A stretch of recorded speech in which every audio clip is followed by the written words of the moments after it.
मेराज की शब ये धूम मचिया अरोश पे आने वाले हैं मुश्ताक जियारत कर लेना हम जलवा दिखाने वाले हैं जब मूसा ने अरिनी कहा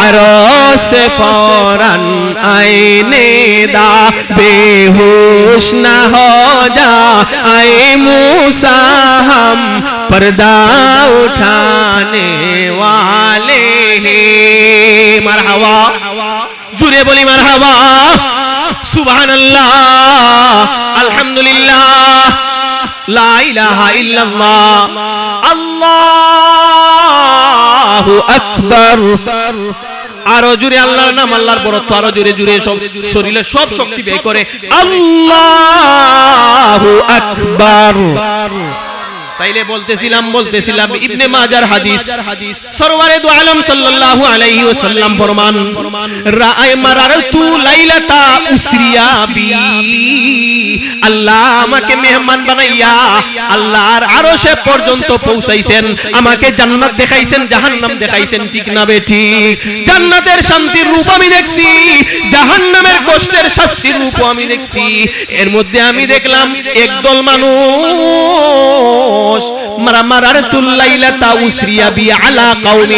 আমি দেখলাম জাহান্নামের মধ্যে এমন একদল মানুষ বুতুনহুম কাল বুয়ুত যাদের পেট এক একজনের এক একটা পেট এক একটা বড় বড় ঘরের মতো আহা ফিহাল হায়াত আর তাদের পেটের ভিতরে বড় বড় সাপ এইভাবে বিল করতে আছে সাপে শুধু দংশন করতে আছে একের পর এক সাপে দংশন করতে আছে আর এই লোকটাকে শুধু চিৎকার আর চিৎকার করতে আছে তুরামিন বুতুনি খারিজিন বলবেন নবীজি পেটের ভিতরের জিনিস দেখলেন কেমনে আল্লাহ রাব্বুল আলামিন তাদের পেটকে পাতলা করে দিলেন আল্লাহ রাব্বুল আলামিন তাদের পেটকে পাতলা করে তাদের জাহান্নামের শাস্তির রূপটা নবীজিকে আল্লাহ দেখাইছেন কেন যাতে জাতি সতর্ক হয়ে যায় তুরামিন বুতুনি খারিজিহিম তুরামিন খারিজি বুতুনিহিম তাদের পেটের ভিতরের এক একজনের এক একটা পেট ঘরের মতো এই ঘরের মতো পেটের ভিতরে বড় বড় অজগর সাপ শুধু বিলবিল করতে আছে আর দংশন করতে আছে আর এই লোকটি শুধু চিৎকার আর চিৎকার দিতে আছে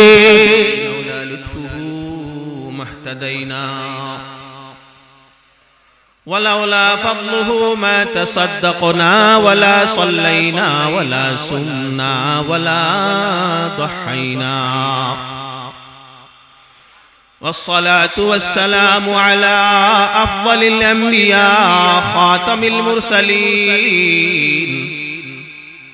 الذي نزلت به السكينة علينا لولاه ما عرفنا الحق ولا درينا وعلى آله وأصحابه الذين شهدوا بدرا وحنينا أما بعد فأعوذ بالله من الشيطان الرجيم بسم الله الرحمن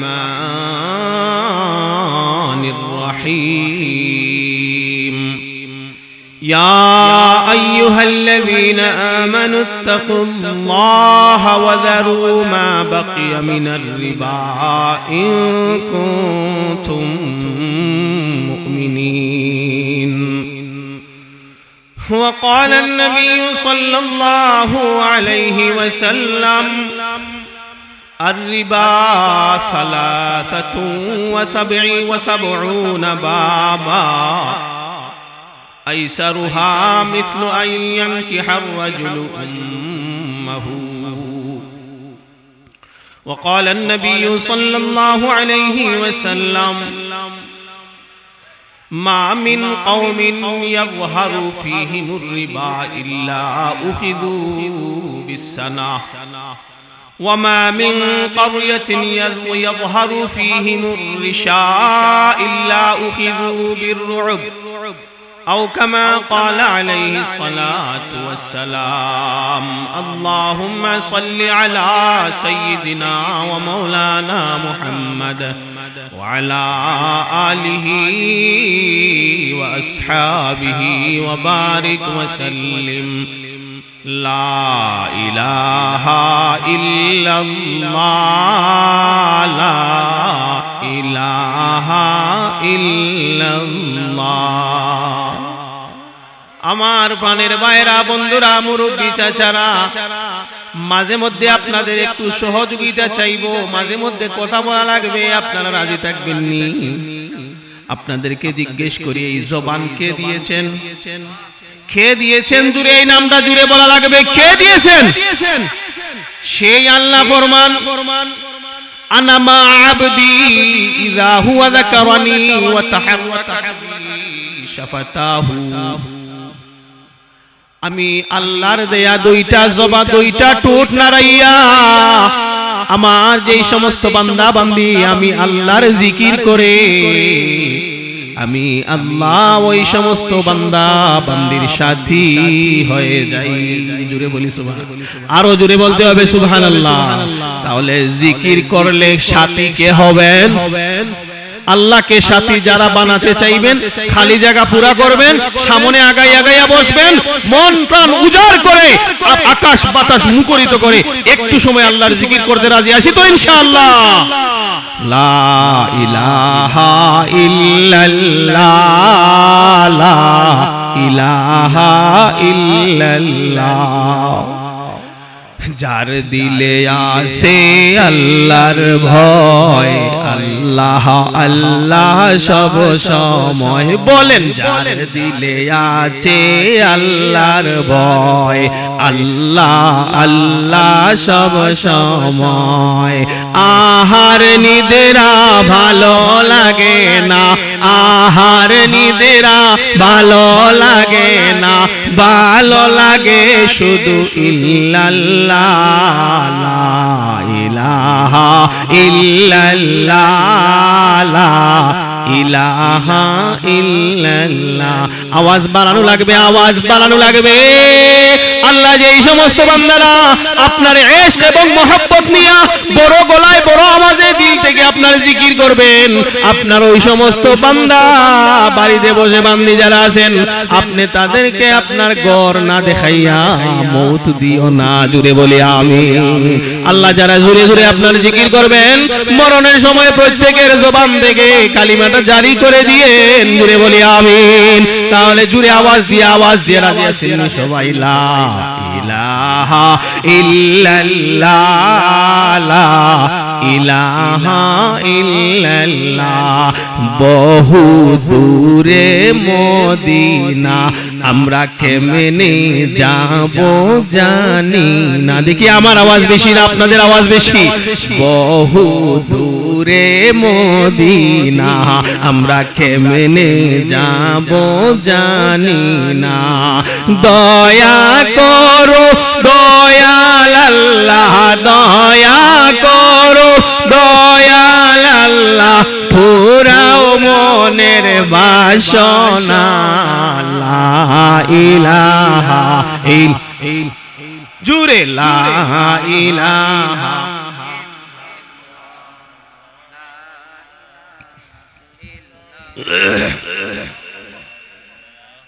আসিয়া খেলে প্রেমের খেলা ফিরআউন দে তার কত জ্বালা আমার আল্লাহ বলেন ও জিবরাইল আল্লাহ বলেন ও জিবরাইল খুলে দাও জান্নাতের তালা লা ইলাহা ইল্লাল্লাহ জুরে লা ইলাহা লা ইলাহা ইল্লাল্লাহু মুহাম্মাদুর রাসূলুল্লাহ সাল্লাল্লাহু আলাইহি ওয়াসাল্লাম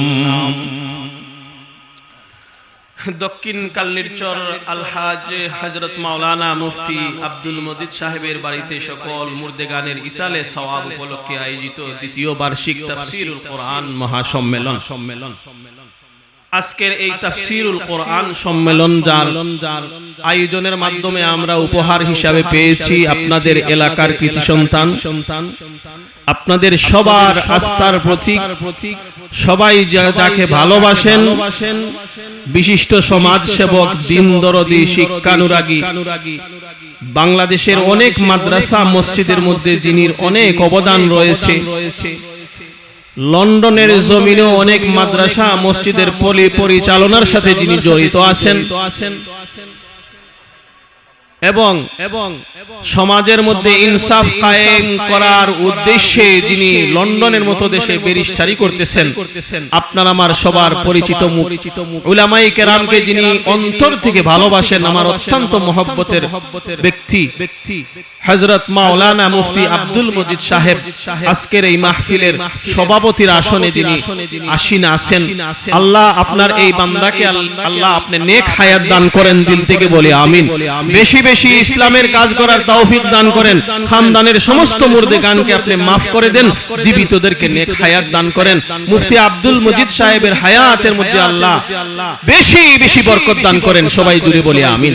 এবং অত্র এলাকার যে সমস্ত মুর্দেগান কবরবাসী হয়েছেন, আল্লাহ প্রত্যেককে জান্নাতুল ফিরদাউসের মেহমান বানিয়ে দেন, দিল থেকে বলি আমিন। যারা জীবিত আছেন আল্লাহ সবাইকে হায়াতে তয়্যিবা তওয়িলা দান করেন, সবাই আবার বলি আমিন। আজকের এই আপনাদের মুফতি সাহেবের আয়োজন, আপনাদের অংশগ্রহণ, এই কথা প্রমাণ করে আমরা কোরআনকে ভালোবাসি। কথা বলতে হবে, ঠিক না বেঠিক?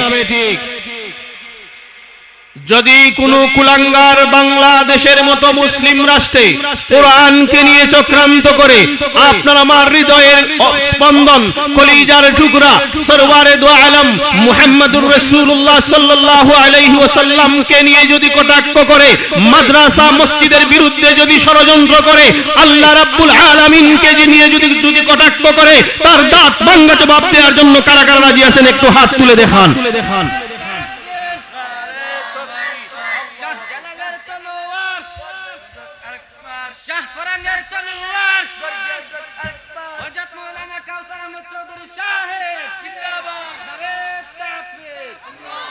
এই আওয়াজে হবে না, এই আওয়াজে হবে না।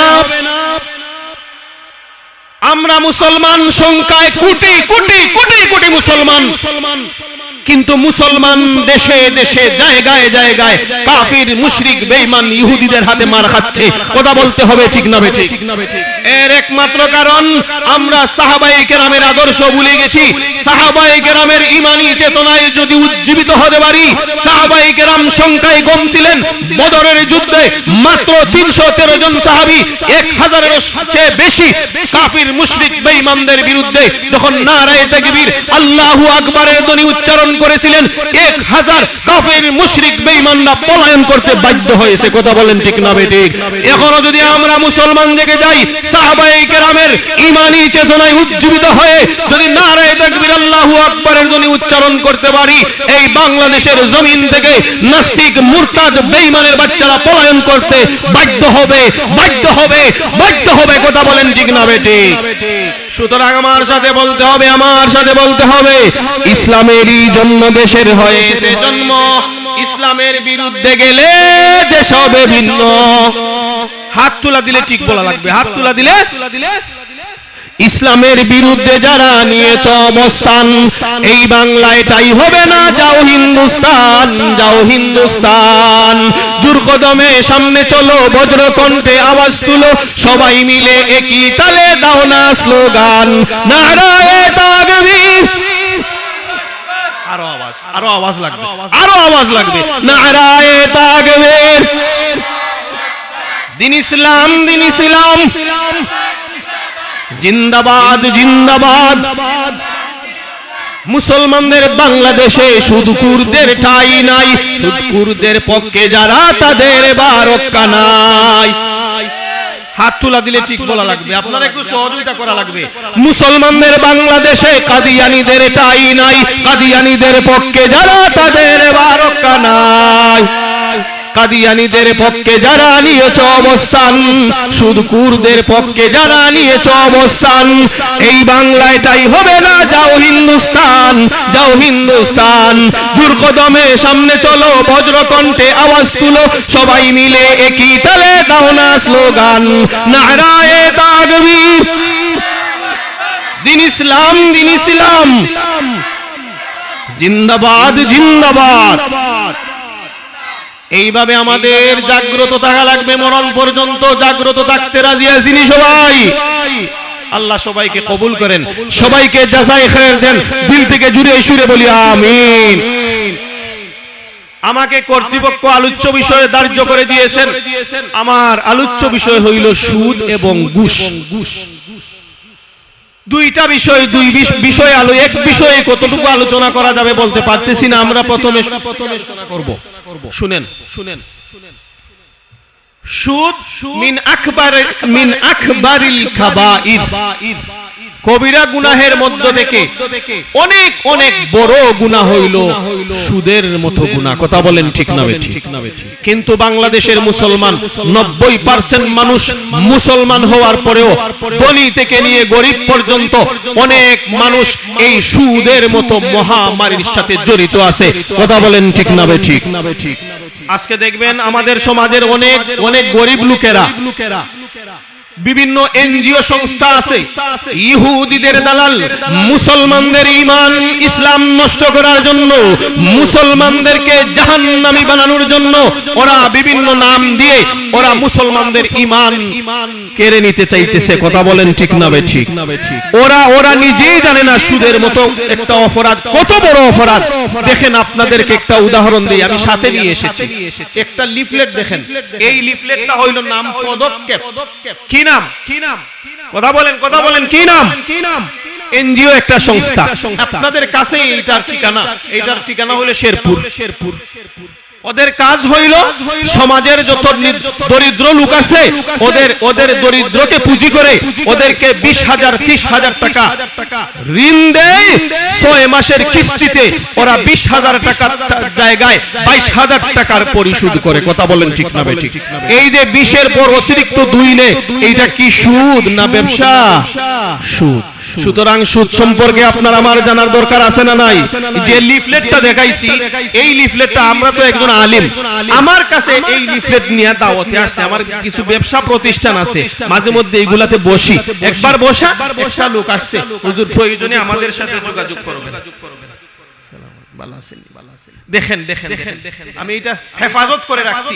অনেক জায়গায় সুদ ঘুষের আলোচ্য বিষয় দেয়া হয়, দলিল হিসাবে এটা আজকে আনছি আপনাদের সামনে। আমাকে, আমরা তো আলেম, লেখাপড়া করি নাই, কোনটা সুদ কোনটা ব্যবসা জানি না, সুদের মতো অপরাধ কত বড় অপরাধ আমরা জানি না, কিন্তু আমার কাছে এইটার দাওয়াত নিয়ে গেছে। এবলা বুঝেন, ওরা সুদকে হারাম মনে করে না। আপনার আমার সমাজের অনেক অনেক দরিদ্ররা বলে যে আমার কিস্তির টাকা আছে, ওরা মনে করে এইটা কিস্তি, এইটা যে সুদ তা জানে না। অথচ সুদের গুনাহ কত বড় গুনাহ। ইবনে মাজাহ শরীফের হাদিস, সরওয়ারে দু আলম সাল্লাল্লাহু আলাইহি ওয়াসাল্লাম ফরমান, আর রিবা 73 বাবা। সুদের গুনাহ হইল মোট 73টা। আমার সাথে একটু কথা বলতে হবে, সুদের গুনাহ মোট কয়টা? 73টা। নবীজি ফরমান, এই 73টা গুনাহের মধ্য থেকে আইসারুহা, সর্বনিম্ন গুনাহ হইল মিসলু আইয়ানকিহার রাজুলু উম্মাহু। একজন সন্তান তার মার সাথে জিনা করলে যতটুকু গুনাহ হবে, বলেন তো দেখি, জিনা করা সগীরা গুনাহ না কবিরা গুনাহ? অনেক বড় কবিরা গুনাহ, অনেক বড় অপরাধ। কিন্তু আবার মায়ের সাথে জিনা করা, সুদখোররা মায়ের সাথে জিনা করার মতো বড় গুনাহের মধ্যে লিপ্ত। কথা বলেন ঠিক না বেঠিক? তাহলে নিম্ন স্তরের গুনাহ যদি এই ধরনের হয়, বাকি 72টা গুনাহ কত বড় হবে? সুতরাং সুদ সম্পর্কে আপনার আমার সতর্ক হওয়ার দরকার আছে না নাই? সুদ সম্পর্কে আপনার আমার জানার দরকার আছে না নাই? আসেন আসেন, আল্লাহ রাব্বুল আলামিন কোরআনে কারীমের 7 খানা আয়াত দ্বারা সুদকে হারাম করেছেন। কথা বলা লাগবে মাঝে মধ্যে একটু সহযোগিতা করা লাগবে। কম সময়ে আপনাদের সামনে একটু বেশি কথা বলতে হবে, সময় হাতে কম। আপনাদের সহযোগিতা চাই, আপনারা মাঝে মধ্যে কথা বলবেন। আপনাদের সহযোগিতা দুইটা লাগবে, একটা হইল মনোযোগের সাথে শোনা লাগবে। রাজি থাকবো তো সবাই? আল্লাহ যেই সমস্ত বান্দারা মনোযোগের সাথে সুদের আলোচনা শুনবেন, আল্লাহ সবাইকে, যারা শুনবেন না তাদেরকেও সুদের মতো গর্হিত অপরাধ থেকে আল্লাহ আপনি হেফাজত করেন। দিল থেকে জুড়ে সুরে বলি আমিন। তাহলে ওয়াদা মনোযোগের সাথে শোনা, মাঝে মধ্যে একটু উত্তর দেয়া। রাজি থাকবো তো ইনশাআল্লাহ? কয়খানা আয়াত দ্বারা আল্লাহ সুদকে হারাম করেছেন? 7 খানা আয়াত। কয়খানা আয়াত? মাত্র একখানা আয়াত সামনে রেখে আলোচনা করব ইনশাআল্লাহ। এবং 40 খানারও বেশি হাদিস দ্বারা নবীজি সুদকে হারাম করেছেন। কয়খানা হাদিস? 40 খানা। হয়তো 3-4টা হাদিস বলা যাবে, সময় শেষ হয়ে যাবে। এখন প্রথমে আমরা সুদ কাকে বলে একটু শুনি। সুদের একটা শাব্দিক অর্থ আছে। আমার দিকে বাইরে আমার একটু আমার দিকে মনোযোগের সাথে একটু তাকাইবেন, এদিক সেদিক তাকাইবেন না। রাজি আছেন সবাই? আল্লাহ আল্লাহ সবাইকে জাযা দেন। এই যে মাটির মধ্যে বসছেন, বাড়ির আরামের বিছানা রাইখা আল্লাহ কাল কিয়ামতের কঠিন ময়দানে আপনার আরশের ছায়ার নিচে আমাদের সবার একটু জায়গা করে দিয়েন। দিল থেকে বলি, সুদের দুইটা অর্থ। কয়টা অর্থ? কথা বলা লাগবে। মাশাআল্লাহ, খুব সুন্দর কথা বলতেছেন। একটা হইল মাশাআল্লাহ উলামায়ে কেরাম রৌনক, মাহফিলের রৌনক। এই যে মুরব্বি সাহেব অনেক আগ থেকে সম্পর্ক, মাশাআল্লাহ কাছে আসেন থাকবেন, আপনারাও মনোযোগের সাথে শুনবেন। সুদের অর্থ কয়টা? দুইটা অর্থ। একটা হইল শাব্দিক আর আরেকটা হইল পারিভাষিক। সুদের 7টা শাব্দিক অর্থ আছে। কয়টা? মাশাআল্লাহ ভালো। আমি শুধুমাত্র একটা বলবো, কারণ আমার হাতে সময় তো নাই। কিছু সব বিষয়ে আলোচনা করতে হবে। প্রথমে আমরা সুদ কাকে বলে, সুদ কত প্রকার। 2 নাম্বার সুদের গুনাহ, সুদের গুনাহ কতটুকু। 3 নম্বর সুদখোরদের শাস্তি, আল্লাহ কেমন, কিভাবে, কতটুকু শাস্তি রাখছেন সুদখোরদের শাস্তি। 4 নম্বর সুদ থেকে বাঁচারও তো উপায় লাগবে না? লাগবে। এই 4টা পয়েন্টে আমরা সংক্ষেপে আপনাদের সামনে আলোচনা করব। প্রথম পয়েন্ট হইল সুদ কাকে বলে। সুদের শাব্দিক হইল অর্থ হইল 7টা, এর মধ্যে একটা অর্থ হইল আয-জিয়াদা। আয-জিয়াদা অর্থ হইল অতিরিক্ত মুনাফা। অতিরিক্ত মুনাফা। এখন আসেন, শাব্দিক অর্থ হইল অতিরিক্ত মুনাফা, আর পারিভাষিক অর্থ আল আশবাহ ওয়ান নাযাইর। ইমাম জালালউদ্দিন সুয়ুতী রাহমাতুল্লাহি আলাইহির লিখিত একখানা কিতাব, কিতাবের নাম আল আশবাহ ওয়ান নাযাইর। এই কিতাবের মধ্যে সুদের ব্যাখ্যায় উনি লিখছেন, কুল্লু মানফাআতিন লা ইউকাবিলুহা ইওয়াজ ফাহুয়া রিবা।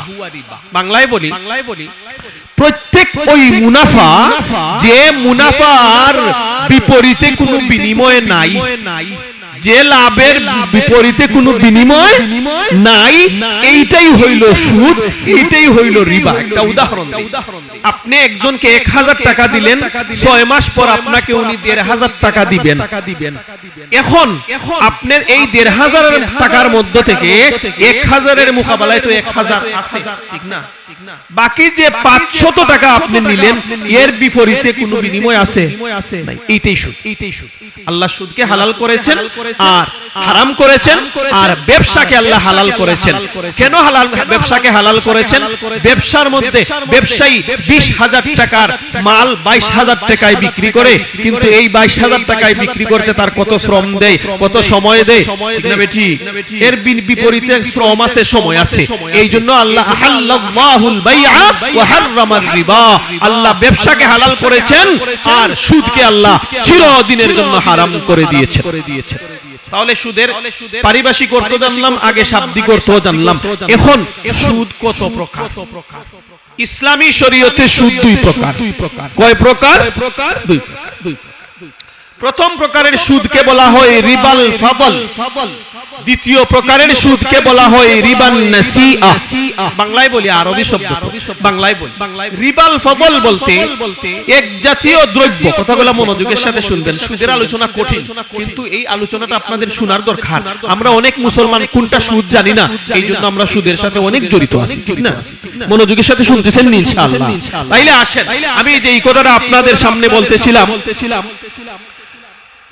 সুদের শাব্দিক অর্থ গেল, পারিভাষিক অর্থ গেল, সুদ কত প্রকার? সুদ দুই প্রকার। ইসলামের পরিভাষায় সুদ কয় প্রকার? দুই প্রকার। এক প্রকারকে বলা হয় রিবাল ফদল। রিবাল ফদল হইল এক জাতীয় দ্রব্য পরস্পরে বিক্রি করার সময় কমি বেশি করে ক্রয় বিক্রয় করা। যেমন 1 মণ দাম দিয়ে 1.5 মণ দাম আপনি কিনলেন, এক জাতীয় দ্রব্য কমি বেশি করে ক্রয় করছেন, এটা হারাম, এইটাই রিবা, এইটাই রিবাল ফজল। আরেকটা উদাহরণ দেই, আপনি যদি 1000 টাকা দিয়া 1100 টাকা নেন, এই যে অতিরিক্ত 100 টাকা নিলেন, এইটাই সুদ, এইটাই সুদ, এইটাই সুদ, এইটাই সুদ, ঠিক না? ঠিক। তাইলে এইটাকে বলা হয় রিবাল ফদল। আর 2 নম্বর হইল রিবান নাসিআ। রিবান নাসিআ বলতে কি বোঝায়? রিবান নাসিআ হইল অতিরিক্ত মুনাফা দেওয়ার শর্তে ঋণ গ্রহীতা যে ঋণ গ্রহণ করে, অতিরিক্ত মুনাফা দেওয়ার শর্তে ঋণ গ্রহীতা যে ঋণ গ্রহণ করে তাকে রিবান নাসিআ বলে। যেমন অনেকে ব্যাংক থেকে লোন তুলে না, 1 লক্ষ টাকা লোন তুলে 6 মাসের কিস্তিতে পরিশোধ করবে, 6 মাস পর্যন্ত দিতে দিতে শেষ পর্যায়ে হিসাব দাঁড়াইবে 1,20,000 টাকা। এই যে 1 লক্ষ সমান 1 লক্ষ অতিরিক্ত 20,000 টাকা, এইটাই রিবান নাসিআ। এইটাই কি? রিবান নাসিআ। রিবাল ফজলের মধ্যে আবার দেখেন, আপনি একটা ডলার দিয়া 120 টাকা নিলেন, এটা আবার সুদ হবে না। কেন হবে না? জিন্স জাত জাত কি? 2 নম্বর রিবান নাসিআ। রিবান নাসিআর কথা আপনারা বুঝতে পারছেন নি? যে অতিরিক্ত মুনাফা দেওয়ার শর্তে ঋণ গ্রহীতা অতিরিক্ত মুনাফা দেওয়ার শর্তে যে ঋণ গ্রহণ করে তাকে বলা হয় রিবান নাসিআ। এখন এই রিবান নাসিআকে আবার 2 ভাগে ভাগ করেছেন। ফিকহুল বুয়ু, ফিকহুল বুয়ু কিতাব, আল্লামা মুফতি তাকি উসমানী রাহমাতুল্লাহি আলাইহি লিখিত কিতাব। এই কিতাবের মধ্যে উনি আমাদের সমাজে প্রচলিত ঋণকে 2 ভাগে, সুদকে, প্রচলিত সুদকে 2 ভাগে ভাগ করেছেন। কয় ভাগে? এক প্রকারের সুদকে বলা হয় মহাজনী বা ব্যক্তি কেন্দ্রিক সুদ, লোন সার্ক ইন্টারেস্ট, ইংলিশে বলা হয় লোন সার্ক ইন্টারেস্ট। মহাজনী সুদ বা ব্যক্তি কেন্দ্রিক সুদ। আপনার আমার সমাজে অনেক মহাজন আছে, অনেক ব্যক্তি আছে, সুদে সুদে সুদে টাকা দেয়। গরিব 10,000 টাকা নেয়, 6 মাস পর 12,000 টাকা দেয়। এই ধরনের মহাজন আমাদের সমাজে আছে না নাই? আছে। এইটা হইল এই রিবান নাসিআর প্রথম প্রকার, যেটাকে রিবান নাসিআর প্রথম প্রকার, যেটাকে বলা হয় মহাজনী সুদ, লোন সার্ক ইন্টারেস্ট। 2 নম্বর কমার্শিয়াল ইন্টারেস্ট। কমার্শিয়াল ইন্টারেস্ট বলতে বাণিজ্যিক সুদ। বাণিজ্যিক সুদ বলতে কি বোঝায়? বড় বড় ব্যবসা প্রতিষ্ঠানে ব্যাংক থেকে লক্ষ লক্ষ টাকা লোন তুলে না, ব্যবসা প্রতিষ্ঠানের জন্য, বড় বড় শিল্প কারখানার জন্য ব্যাংক থেকে কোটি কোটি টাকা উত্তোলন করে, 1 কোটি টাকা উত্তোলন করবে, 5 বছর পর 1 কোটি 5 লাখ টাকা দিবে। এইটা হইল বাণিজ্যিক সুদ, কমার্শিয়াল ইন্টারেস্ট। এখন আপনাদেরকে বলি আমি, এই সুদ রিবান নাসিআর ক্ষেত্র অনেক ক্ষেত্র, 2-3টা ক্ষেত্র বলে আমার আলোচনা আগাইবো ইনশাআল্লাহ সামনে দিয়ে। 1 নাম্বার ক্ষেত্র আলোচনা তো মহাজনী সুদ। গরিবরা যে সুদটা গ্রহণ করে, আমাদের দেশের ক্ষুদ্র ব্যবসায়ীরা গ্রামের সুদখোরদের কাছ থেকে যে টাকাটা আনে, এইটা হইল মহাজনী সুদ বা ব্যক্তি কেন্দ্রিক সুদ। আর আরেকটা হইল কমার্শিয়াল ইন্টারেস্ট বা বাণিজ্যিক সুদ। বাণিজ্যিক সুদ ব্যবসা বাণিজ্যের জন্য, শিল্প কারখানার জন্য ব্যাংক থেকে বড় বড় লোন উঠায় কি উঠায় না? এখন এই 2টা ক্ষেত্র। রিবান নাসিআর আরো অনেক ক্ষেত্র আছে। এর মধ্যে দেখেন আমরা অনেকে ব্যাংকের মধ্যে অ্যাকাউন্ট খুলি কি খুলি না? ব্যাংকের মধ্যে যত অ্যাকাউন্ট আছে, জেনে রাখেন, মনোযোগের সাথে শুনেন। ফিকহুল বুয়ু কিতাবের মধ্যে এই কথাগুলো লেখছেন, আমি বানিয়ে কিছু বলতেছি না, রেফারেন্স দিয়েছি, শুনেন। আমাদের ব্যাংক সমূহের যত অ্যাকাউন্ট আছে শুধুমাত্র কারেন্ট অ্যাকাউন্ট ছাড়া বাকি সব অ্যাকাউন্ট সুদী অ্যাকাউন্ট। সুতরাং আমরা যদি কেউ এই ধরনের অ্যাকাউন্টের মধ্যে জড়িত থাকি, এই অ্যাকাউন্টটাকে আমরা কারেন্ট অ্যাকাউন্টে পরিবর্তন করতে রাজি থাকবো ইনশাআল্লাহ। আরেকটা আসেন ফিক্সড ডিপোজিট। অনেক আদরের মা বাবারা সন্তানদের ভবিষ্যৎ উজ্জ্বলের জন্য 5 লক্ষ টাকা ব্যাংকের মধ্যে জমা দেয়, 10 বছর পর 7 লক্ষ টাকা পাবে। ও বাবা, তুমি এই সন্তানের বাবা হইয়া তোমার সন্তানকে সুদের মতো হারাম টাকা তুমি তোমার সন্তানকে খাওয়াইবা। এই সুদ খাওয়ানোর জন্য কাল কিয়ামতের কঠিন ময়দানে তোমার কি শাস্তি আছে সামনে দিয়ে আসতেছে। আরেক প্রকারের সুদ আপনার আমার সমাজে দেখবেন, অনেক জুয়েলারি মালিকের কাছে অনেক মানুষ বিপদে পড়ে সোনা বন্ধক রাখে এবং টাকা আনে 50,000, পরবর্তীতে 45,000 টাকা দেয়, সোনাটা উঠাইয়া নেয়। এটা সুদ না সুদ না? এখন আসেন 3 নম্বর পয়েন্ট, সুদের গুনাহ কি? 2 নম্বর পয়েন্ট, সুদের গুনাহ। ইবনে মাজাহ শরীফের হাদিস, সরওয়ারে দু আলম সাল্লাল্লাহু আলাইহি ওয়াসাল্লাম ইরশাদ ফরমান, আর রিবা 73 বাবা। সুদের গুনাহ হইল 73টা। কয়টা? মাশাআল্লাহ বলতে হবে। প্রথম নম্বর, আইসারুহা মিসলু আইয়ানকিহার রাজুলু উম্মাহু। সর্বনিম্ন গুনাহ হইল সুদখোরের সর্বনিম্ন গুনাহ হইল মায়ের সাথে ব্যভিচারে লিপ্ত হওয়া। নাউজুবিল্লাহ কোন? জোরে বলেন নাউজুবিল্লাহ। তাইলে যেই সমস্ত সুদখোরেরা আপনার আমার সমাজে সুদের মতো নাফাকের সাথে জড়িত আছে, ওরা মায়ের সাথে জিনা করার মতো অপরাধে ওরা জড়িত আছে। ওদের লজ্জা থাকার দরকার। কথা বলেন ঠিক না বেঠিক? এখন আসেন এই সুদখোরদের শাস্তি কি? অনেক হাদিস। সুদখোররা শুধু তারা শাস্তি ভোগ করবে পরকালে, আর এই সমস্ত ইসলামের দুশমন সুদখোরদের জন্য আপনার আমার মতো সাধারণ মানুষ আল্লাহর আযাব এবং গজবের মধ্যে নিপতিত হয়। কথা বলেন ঠিক না বেঠিক? দলিল ইবনে মাজাহ শরীফের হাদিস, সরওয়ারে দু আলম সাল্লাল্লাহু আলাইহি ওয়াসাল্লাম ফরমান, ইযা যাহারা যিনা ওয়ার রিবা ফি ক্বরিয়াতিন ক্বাদ আহাল্লু বিআনফুসিহিম আযাবাল্লাহ। যেই সমাজে জিনা ব্যভিচার বেড়ে যায়, যেই সমাজে সুদের মতো অপরাধ বেড়ে যায়, আল্লাহর হাবিব ফরমান ওই সমস্ত সুদখোরদের কারণে আল্লাহর আযাব এবং গজব নেমে আসে।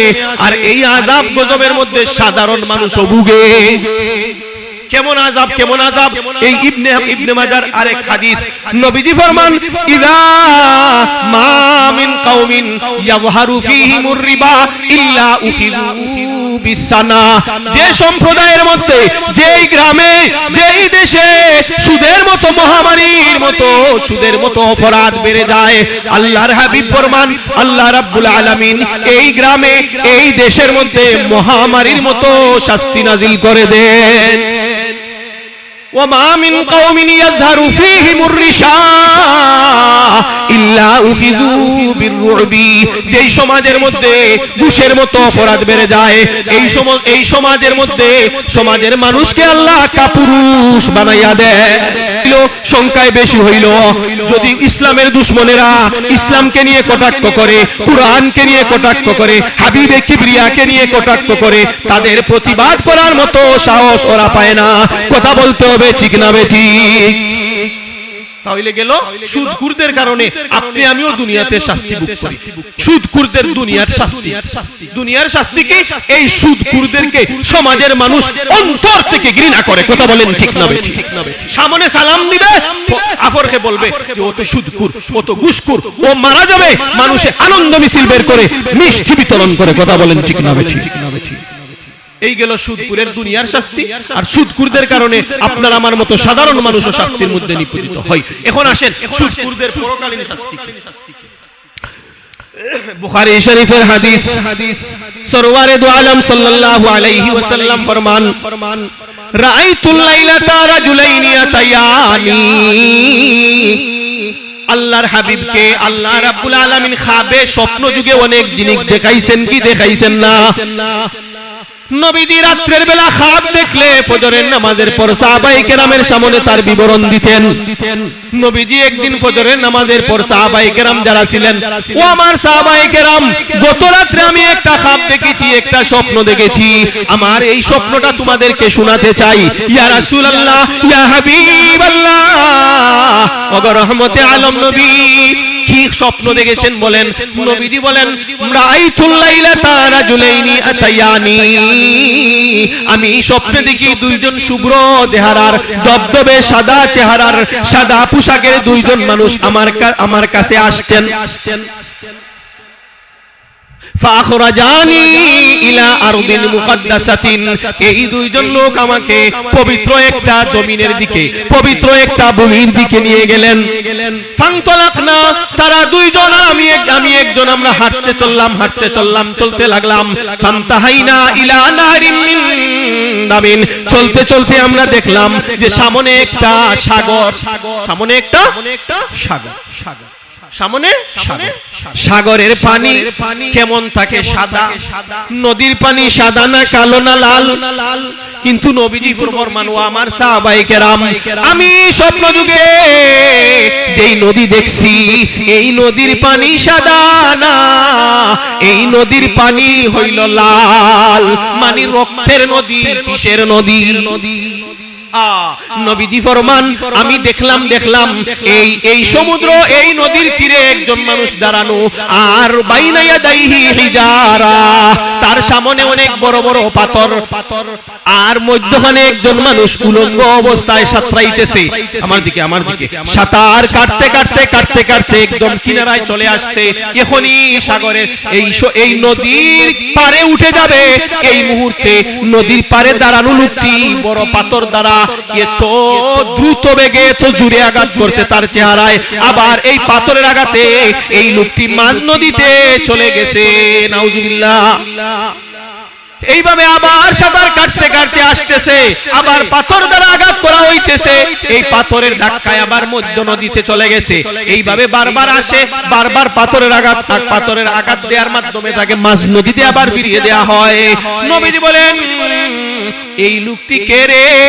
এর এই পরিণতি কেন?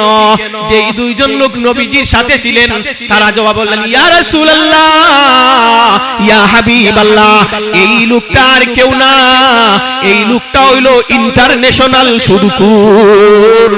হাযা আকিলুর রিবা, দুনিয়ায় থাকতে সুদের মতো অপরাধের মধ্যে জড়িত ছিল, মানুষের রক্ত চুষে পান করত।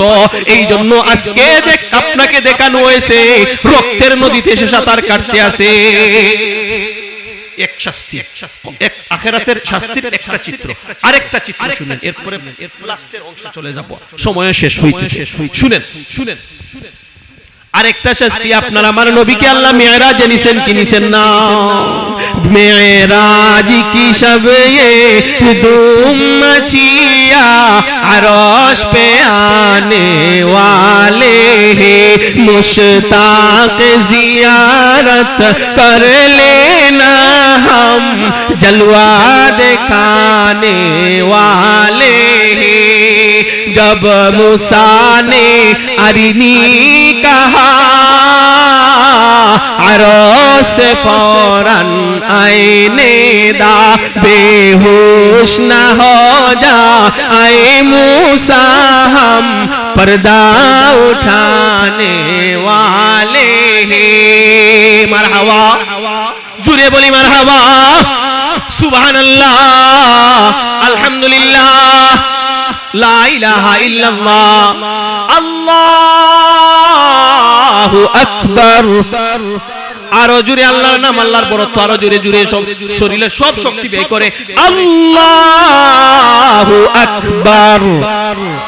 তাইলে বলতেছিলাম ইবনে মাজার হাদিস, সরওয়ারে দু আলম সাল্লাল্লাহু আলাইহি ওয়াসাল্লাম ফরমান, রাআই মারারতু লাইলাতা উসরিয়া বি, আল্লাহ আমাকে মেহমান বানাইয়া আল্লাহর আরশে পর্যন্ত পৌঁছাইছেন, আমাকে জান্নাত দেখাইছেন, জাহান্নাম দেখাইছেন। ঠিক না বেঠিক? জান্নাতের শান্তির রূপ আমি দেখছি, জাহান্নামের কষ্টের শাস্তির রূপ আমি দেখছি। এর মধ্যে আমি দেখলাম একদল মানুষ মারাতুল লাইলাতা উসরিয়া বি আলা কওমিন, আমি দেখলাম জাহান্নামের মধ্যে এমন একদল মানুষ বুতুনুহুম কাল বুয়ুত, যাদের পেট এক একজনের এক একটা পেট এক একটা বড় বড় ঘরের মতো। আহা ফিহাল হায়াত, আর তাদের পেটের ভিতরে বড় বড় সাপ এইভাবে বিলবিল বিলবিল করতে আছে। সাপে শুধু দংশন করতে আছে, একের পর এক সাপে দংশন করতে আছে, আর এই লোকটাকে শুধু চিৎকার আর চিৎকার করতে আছে। তুরামিন বুতুনি খারিজিন, বলবেন নবীজি পেটের ভিতরের জিনিস দেখলেন কেমনে? আল্লাহ রাব্বুল আলামিন তাদের পেটকে পাতলা করে দিলেন। আল্লাহ রাব্বুল আলামিন তাদের পেটকে পাতলা করে তাদের জাহান্নামের শাস্তির রূপটা নবীজিকে আল্লাহ দেখাইছেন কেন? যাতে জাতি সতর্ক হয়ে যায়। তুরামিন বুতুনি খারিজিহিম, তুরামিন খারিজি বুতুনিহিম, তাদের পেটের ভিতরের এক একজনের এক একটা পেট গড়ের মতো। এই গড়ের মতো পেটের ভিতরে বড় বড় অজগর সাপ শুধু বিলবিল করতে আছে আর দংশন করতে আছে, আর এই লোকটি শুধু চিৎকার আর চিৎকার দিতে আছে। এখন আসেন তিনটা পয়েন্ট গেল, তিনটা পয়েন্ট গেল। 4 নম্বর পয়েন্ট হইল সুদ থেকে বাঁচবো কেমনে, সুদ থেকে বাঁচার পদ্ধতি। আল্লাহ আমি যে আয়াত তিলাওয়াত করেছি এই আয়াতের প্রথম অংশে আল্লাহ জানিয়ে দিয়েছেন, ইয়া আইয়ুহাল্লাযীনা আমানুত্তাকুল্লাহ ওয়া যারু মা বাকিয়া মিনার রিবা। 2 নম্বর এই আয়াতের 2 নম্বর অংশে আল্লাহ সুদ ছেড়ে দেওয়ার নির্দেশ দিয়েছেন। কথা বলেন। 2 নম্বর অংশে সুদ ছেড়ে দেওয়ার নির্দেশ, আর প্রথম অংশে সুদ থেকে কেমনে বাঁচবো, কি পন্থা কি পথ আল্লাহ তাও বাতিয়ে দিয়েছেন। জানার দরকার আছে না নাই? তাইলে আসেন আল্লাহ বলেন, ইত্তাকুল্লাহ, ও মুমিনগণ আমি আল্লাহকে ভয় করো, আমার ভয় অন্তরের মধ্যে জায়গা দাও, আমাকে হাজির নাজির জানবা, আমাকে হাজির নাজির মানবা, সব সময় আমি আল্লাহ তোমাকে দেখতে আসি এই ধারণা অন্তরের মধ্যে রাখবা। আর এই ধারণা অন্তরের মধ্যে রাখলে সুদের মতো মহা অপরাধ থেকে তুমি বেঁচে যাইবা। এখন আসেন আল্লাহর করণীয় বিধান পালন করতে হলে আর বর্জনীয় বিধানগুলা বর্জন করতে হলে কি লাগবে ভাই? কি লাগবে? আল্লাহর ভয় লাগবে। এই ভয়কে আরবিতে বলা হয় তাকওয়া। এই ভয়কে আরবিতে কি বলা হয়? তাকওয়া। এখন আসেন এই তাকওয়া কাকে বলে? এই তাকওয়া আন আলী ইবনে আবি তালিব রাদিয়াল্লাহু তাআলা আনহু قال التقوى هي الخوف من الجليل والعمل بالتنزيل والقناعة بالقليل والاستعداد ليوم الرحيل। 4টা গুণ অর্জন করার নাম তাকওয়া। এই তাকওয়ার গুণ অর্জন করবেন, যাবতীয় মামুরাত পালন করা সম্ভব, মানহিয়াত থেকে দূরে থাকা সম্ভব হবে। তাহলে তাকওয়ার গুণ অর্জন করার দরকার আছে না নাই? দরকার আছে না নাই? মারহাবা মারহাবা। তাহলে তাকওয়া কাকে বলে? আলী কাররামাল্লাহু ওয়াজহাহু ফরমান, আত-তাকওয়া হিয়াল খাউফু মিনাল জালিল। তাকওয়ার প্রথম অর্থ হইল 4টা গুণ অর্জন করার নাম তাকওয়া। প্রথম গুণ হইল আল্লাহর ভয় অন্তরের মধ্যে জায়গা দেয়া। কার ভয়? এই নামটা আবার জুড়ে বলতে হবে, কার ভয়? আল্লাহর ভয়। এখন আসেন আল্লাহকে ভয় করতে হলে আল্লাহকে চিনা লাগবে, সংক্ষেপে কিছু পরিচয় লাগে কি লাগে না? আল্লাহকে আল্লাহু লা ইলাহা ইল্লাহু, আল্লাহ ওই জাত যার সাথে আর কোনো ইলাহ নাই। এই জন্য আল্লাহ সূরা ইখলাসের মধ্যে বলেন কুল হুয়াল্লাহু আহাদ, আল্লাহ একক। আহাদ কেন বলেছেন? ওয়াহিদ কেন বলেন নাই? ওয়াহিদের পরে 2 থাকতে পারে, আহাদ মানে একক, এককের পরে আর থাকতে পারে না। আল্লাহ ওই জাত যিনি ছাড়া আর কোনো মাবুদ নাই। আল্লাহ ওই জাত আল্লাযী খালাকাস সামাআ বিগাইরি আমাদ, যিনি কুটি সারা 7টা আসমান দাঁড় করাইয়া দিছে। ওয়া বাসাতাল আরদা আলা মাইন জামিল, জমিনের মধ্যে আমি পানির মধ্যে জমিন বিছাইছেন। ওয়া বাসা ওয়া খালাকাম ওয়া জাআলাল জিবালা আওতাদা, জমিনের নড়াচড়া বন্ধ করার জন্য বড় বড় পাহাড় সৃষ্টি করে দিয়েছেন তিনি। হইলেন আল্লাহ। আরে শামস কমর সুরখে জমি আঞ্জুম আখতার দস্ত জমল ওয়াদি ওয়া সাহরা ওয়া সমন্দর নূর মলখ দাম দাদো তৈরু কবুতর শাম সাহার জুলমত জু আহমর আসবার গুলজার গুলো ওরকে শজর কিসনে বানায়া কে বানাইছেন কে বানাইছেন আস্তে বললে চলবে না কে বানাইছেন গুলজার গুলো ওরকে শজর কিসনে বানায়া तालिब मायूसी का हो ये सब जिसने बनाया तालिब मायूसी का हो ये सब जिसने बनाया এই কুল কায়নাত যিনি বানাইছেন আপনাকে আমাকে হাজার হাজার নিয়ামতের মধ্যে ডুবাই রাখছেন সুতরাং এই আল্লাহর নির্দেশ মানা লাগবে কি লাগবে না এই আল্লাহর নিষেধ থেকে বিরত থাকা লাগবে কি লাগবে না সুতরাং আজকে থেকে আমরা যদি কেউ সুদের মধ্যে জড়িত থাকি আমরা আজকে থেকে ওয়াদা করব আর জীবনে সুদের দ্বারে কাছে যাব না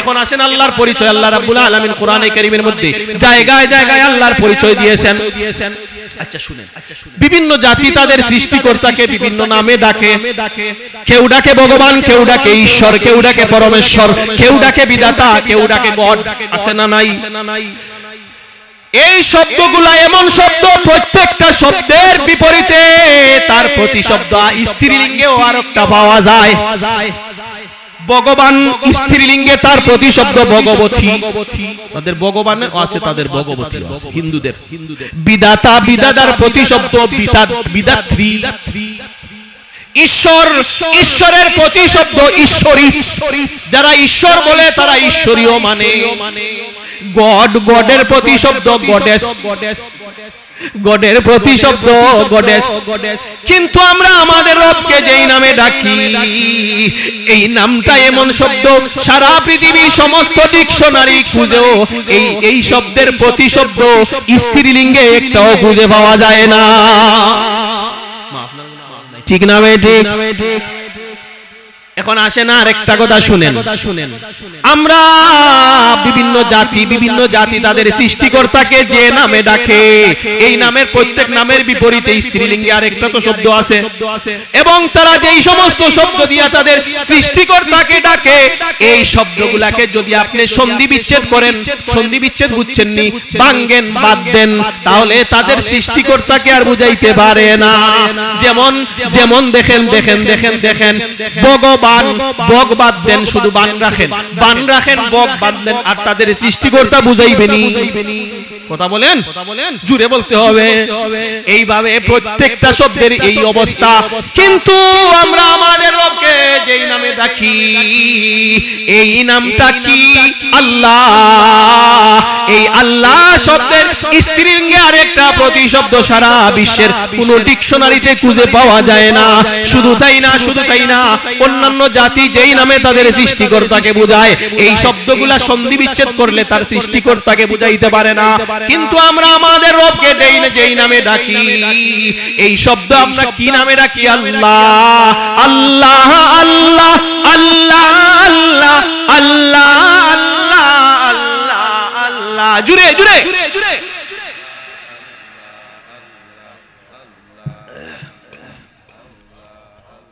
हरदम अल्लाह अल्लाह कर नूर से सीना रोशन कर रहा जिए तो उसका होकर जिए मरे तो उसका होकर मर मेरी ज़बां पर उसका नाम तेरा दिल हो उसका गर अल्लाह अल्लाह अल्लाह अल्लाह अल्लाह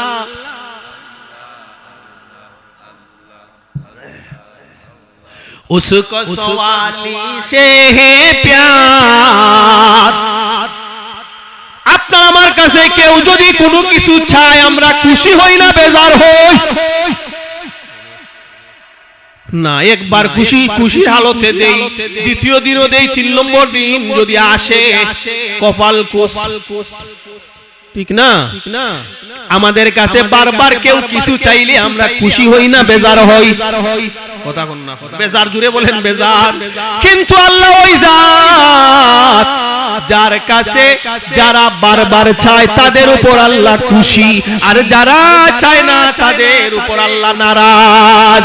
উসকো সওয়ালি সে হে প্যার মাंग दुआए शाम सहर, हम मांगते हैं वो दाता, हम मांगते हैं वो दाता, उससे मांग तू शर्म न कर। अल्लाह अल्लाह अल्लाह अल्लाह अल्लाह अल्लाह अल्लाह ला इलाहा इल्लल्लाह मुहम्मदुर রাসূলুল্লাহ। বলতেছিলাম আমরা যে শব্দ দ্বারা আল্লাহকে ডাকি, এই শব্দ সারা শব্দ যেইভাবে আল্লাহর পরিচয় দেয়, এই শব্দটাকে আপনি যদি কি করেন সন্ধি বিচ্ছেদ করেন, সন্ধি বিচ্ছেদ করতে করতে করতে করতে যতক্ষণ পর্যন্ত এই চারটা অক্ষরের মধ্য থেকে একটা অক্ষর থাকবে, এই একটা অক্ষরই আপনার আমার রবে পরিচয় দিতে পারে। জুড়ে বলা লাগবে, জুড়ে বলা লাগবে, সুবহানাল্লাহ, জুড়ে বলা লাগবে সুবহানাল্লাহ। বলবেন কেমনে কেমনে কেমনে বলবেন, শুনেন শুনেন শুনেন শুনেন। আল্লাহ শব্দ দ্বারা আল্লাহর পরিচয় কোরআনে কারীমের জায়গায় জায়গায় কুল হুয়াল্লাহু আহাদ আল্লাহুস সামাদ লাম ইয়ালিদ ওয়া লাম ইউলাদ ওয়া লাম ইয়াকুল লাহু কুফুয়ান আহাদ আল্লাহু খালিকু কুল্লি শাইইন আল্লাহু লা ইলাহা ইল্লাহু। এইভাবে জায়গায় জায়গায় আল্লাহর পরিচয় আল্লাহ শব্দ দ্বারা দিয়েছেন। কথা বলেন ঠিক না বেঠিক? ঠিক তেমনি ভাবে আল্লাহ শব্দ যেইভাবে আল্লাহর পরিচয় পাওয়া যায়, এই আল্লাহ শব্দের মধ্যে চারটা অক্ষর, আপনি প্রথমে একটা অক্ষর বাদ দেন, আলিফ লাম লাম হা আল্লাহ, কয়টা অক্ষরে? কথা কোন? চারটা। এই চারটার মধ্যে আলিফ বাদ দেন, থাকবে কয়টা? সবাই বলতে হবে কয়টা? তিনটা। লাম লাম হা আল্লাহ শব্দ দ্বারা তো আল্লাহর পরিচয় পাইলাম, আল্লাহ শব্দের চারটা অক্ষর থেকে একটা অক্ষর বাদ দিলাম, রইল কয়টা? এই তিনটা অক্ষর দ্বারা আমার রবের পরিচয় পাওয়া যায়। কিভাবে? দলিল কি? লিল্লাহি মা ফিস সামাওয়াতি ওয়া মা ফিল আরদ। লিল্লাহ শব্দ আসেনি, আল্লাহ শব্দ থেকে আলিফ বাদ দিলে থাকবে লিল্লাহ। লিল্লাহি মা ফিস সামাওয়াতি ওয়াল আরদ, আসমান জমিনের রাজত্ব কার?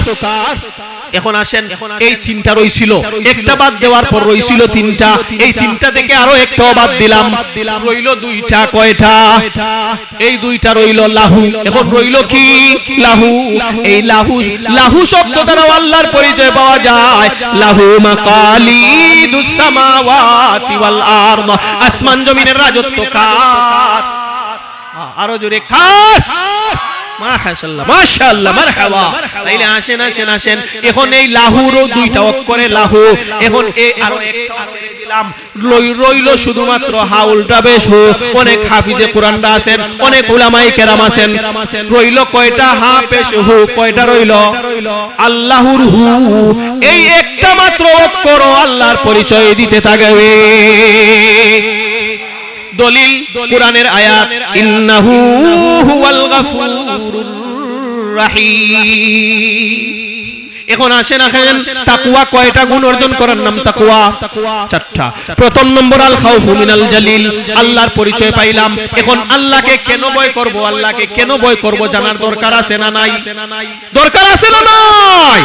আছে আছে আছে। তাইলে শুনেন কেন কেন কেন।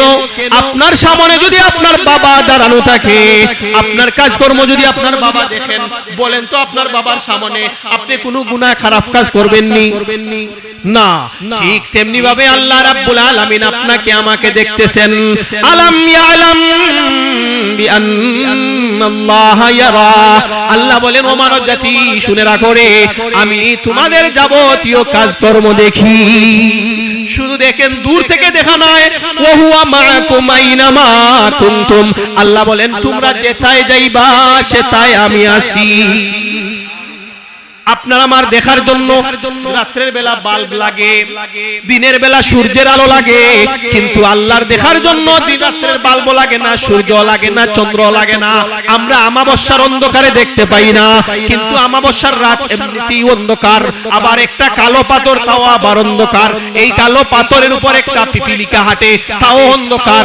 কালো পিপিলিকা, তাও তো কালো অন্ধকার। আল্লাহ ওই জাত যিনি আমাবস্যার রাত্রে কালো পাথরের উপর কালো পিপিলিকার হাঁটা দেখেন। আসতে বলে শুধু দেখেন না ছোট্ট ছোট্ট পা দ্বারা যে হাঁটে এই হাঁটার শব্দ আমার আল্লাহ শুনে। শুধু তাই না, অতল সমুদ্র, যেই সমুদ্রের নিচে মাছ চলাচল করে আমার আল্লাহ, এই অতল সমুদ্রে আমরা পানির নিচে কোনো জিনিস দেখতে পাই কি? কিন্তু আল্লাহ অতল সমুদ্রে যেই মাছটা চলাচল করে এই মাছের চলাটাও আল্লাহ দেখেন। এই আল্লাহকে ফাঁকি দিয়ে যাওয়ার কোনো জায়গা নাই। আপনার আমার জন্ম থেকে মৃত্যু পর্যন্ত 24টা ঘন্টা আমরা আল্লাহর মনিটরিং এর ভিতরে আছি, আল্লাহর নজরদারির ভিতরে আছি। মখফি নেহি তেরি নজর সে কোই ভি ফরদে বশর। শাইর বলেন আল্লাহর নজরের চেয়ে, আল্লাহর নজরের চেয়ে দূরে যাওয়ার কোনো মানুষ যাইতে পারে না। মখফি নেহি তেরি নজর সে কোই ভি ফরদে বশর। उनके बहर में बर हजर पे चिंटी में है तेरी नजर। आसी व मुहसिन पे नजर और फासिक व फाजिल पे नजर। तेरी नजर की ये कोताही में गुम रही है सारी नजर। যে আল্লাহর নজরদারির বাইরে যাওয়ার কোনো ক্ষমতা নাই, যে আল্লাহ আপনার আমার যাবতীয় কাজকর্ম দেখেন। আপনি যদি সুদ খান আল্লাহ দেখেন কি দেখেন না? তাহলে আপনার আমার আজ থেকে ওয়াদা করতে হবে আমার আল্লাহর নজরদারির বাইরে যাওয়ার কোনো ক্ষমতা কারো নাই। সুতরাং সর্বাবস্থায় আল্লাহর ভয় অন্তরের মধ্যে জায়গা দিব। তাকওয়ার 4টা অংশ, 2টা অংশ আলোচনা করলাম, বাকি 2টা তাক এখানে পরবর্তী বক্তা চলে এসেছেন। আলহামদুলিল্লাহ যতটুকু আলোচনা করছি আল্লাহ আমাদের সবাইকে এগুলোর উপর আমল করার তৌফিক দান করেন। এই মুহূর্তে আলোচনা করবেন, মাইকে ঘোষণা দেওয়া হবে সুনামগঞ্জের কৃতি সন্তান, বিভিন্ন এলাকায় আলোচনা করেন মুফতি জসিমউদ্দিন সুনামগঞ্জি সাহেব আপনাদের সামনে আলোচনা করবেন এবং অত্যন্ত সুন্দর আলোচনা করবেন। আপনাদের এলাকার কৃতি সন্তান, আপনারা অনেকেই উনাকে ছিলেন, বাংলার অনেক জায়গায় যিনি কোরআনের আলোচনা করেন মাওলানা জাকির হুসাইন জামালি সাহেব আপনাদের এলাকারই পরিচিত মুখ, আপনাদের সবার মহব্বতের মানুষ।